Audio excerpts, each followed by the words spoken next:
Africa typifies many of Africa's multiple paradoxes. 2 hours from the sprawling city of Johannesburg, you will find wilderness, even today. Not long ago, leopard was found foraging in the dustbins of one of the city's leafier suburbs. There's a hustle and bustle of get-ahead business enterprises, a go-getting culture that harks back to the time of the gold rush on the Rand. A multiplex economy based on the entrepreneurial geist that still drives South Africans to strive and innovate and compete, allied with a compassionate and spiritual side, epitomized by Nelson Mandela, South Africa's beloved Madiba. And not 15 minutes from the center of the country's business heartland, you enter a tranquil world of leafed avenues and big residential properties. One of these stately homes is Foxwood House, first designed by David Fleming, a partner in the architectural firm of Sir Herbert Baker, the arch-creator of buildings that express the majestic splendor of the British Empire. Foxwood House was inspired in part by the models that Herbert Baker himself recalled from his childhood, the elegant farmhouses of southern England. But Fleming had a more stylish spirit even than his boss, and Foxwood House is yet more sophisticated and elegant.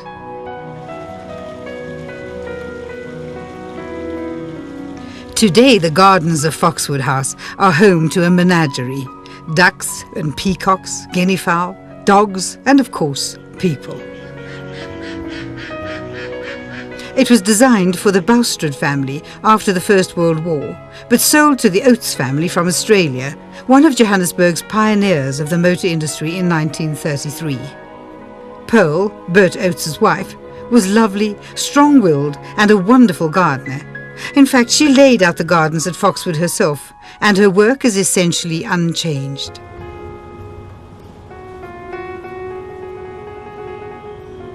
I went there in search of solitude and a sense of the past, and found it in the elegant interiors and gardens of this lovely villa.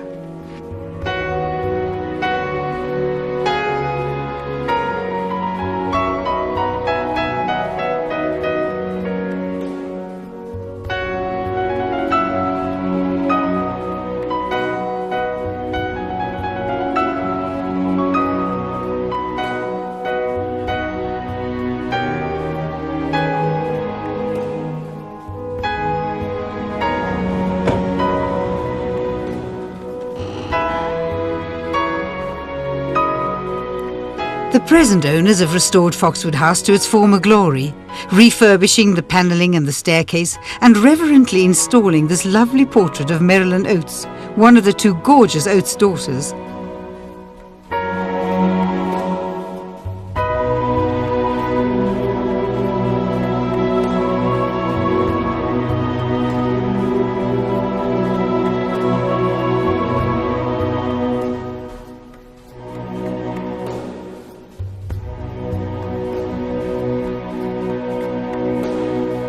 I also found relics of South Africa's own troubled but glorious history in the memorabilia of the present owners of Foxwood House, Peter de Vos and Jan Groenewald, whose families were prominent and played central roles in the twists and turns of South Africa's turbulent past.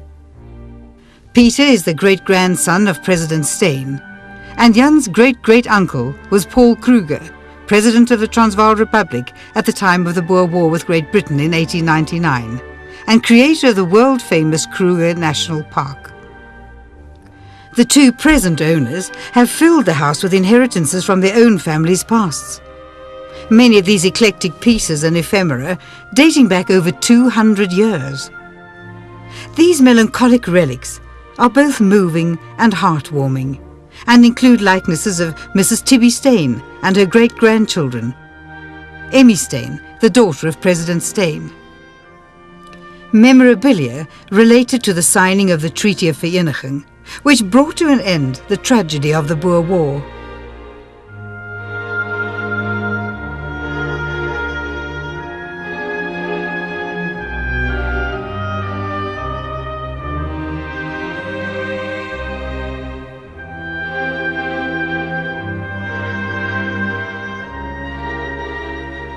There's a photograph of President Steyn's house in Bloemfontein, the capital of the Free State.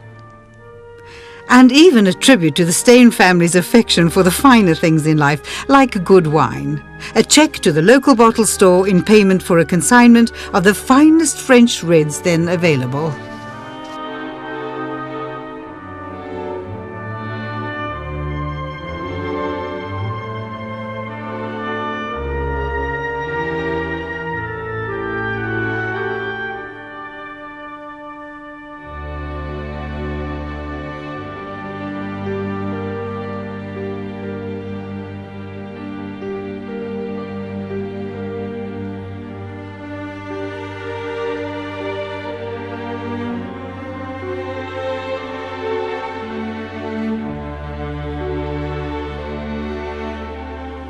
The last letter President Steyn wrote to his family is also enshrined here at Foxwood House.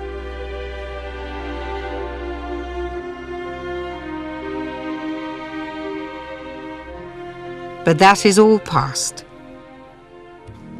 Now, the present owners have extended the legacy of their forebears and created a small, perfect boutique hotel as an adjunct to Foxwood House. The new additions and extensions are furnished and finished in the most exquisite taste, as you'd expect from two partners with such illustrious forebears.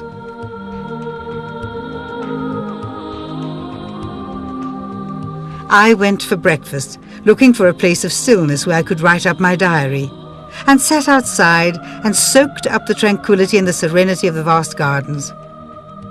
It's hard to believe that just 10 minutes away lies the heart of one of Africa's greatest cities.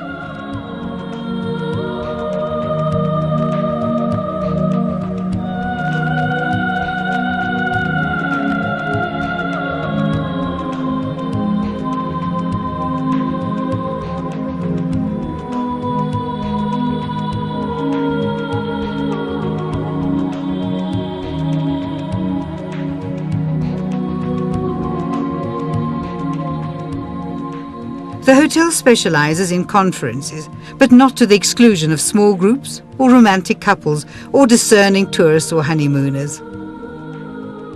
The interiors are spacious, the volumes restful and calm. The hotel is more like an extension of the family home, with antiques and Persians predominating. Breakfast itself was sumptuous. One could choose from the continental breakfast, lovely ripe cheeses, parma and country ham, and a croissant baked to the traditional recipe in the hotel's own kitchens. Wandering through the hotel's lovely interior, I found this beautifully carved French armoire that dates back to around 1782, a time when Marie Antoinette hadn't yet lost her head.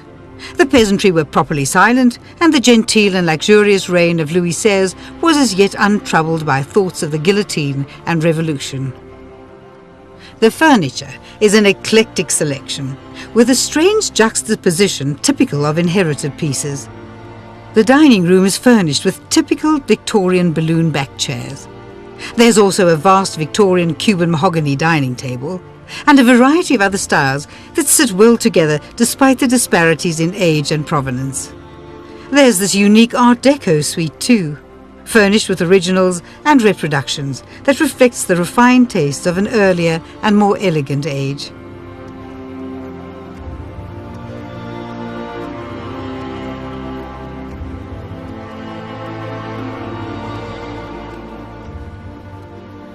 Every conceivable modern luxury is included, and the furnishings, ambience and sheer style of Foxwood will please the most discerning and finicky international guest, largely because the present owners are cosmopolitan by inclination. They are inveterate international travellers themselves, and set out to create the kind of refuge they themselves have sought throughout the world. Hence the eclectic furnishings, idiosyncratic but wonderfully compatible combinations, and the serenity of the hotel. All this sits so comfortably amid the English country house setting of old Foxwood Villa, and you know intuitively that Sir Herbert Baker, David Fleming the architect, and the Boustreds and the Oateses, not to mention generation after generation of South Africa's governing Afrikaans elite, are looking down from their individual heavens and approving this newest and most wholly satisfying incarnation of Foxwood, the result of complex intermingled visions and culture.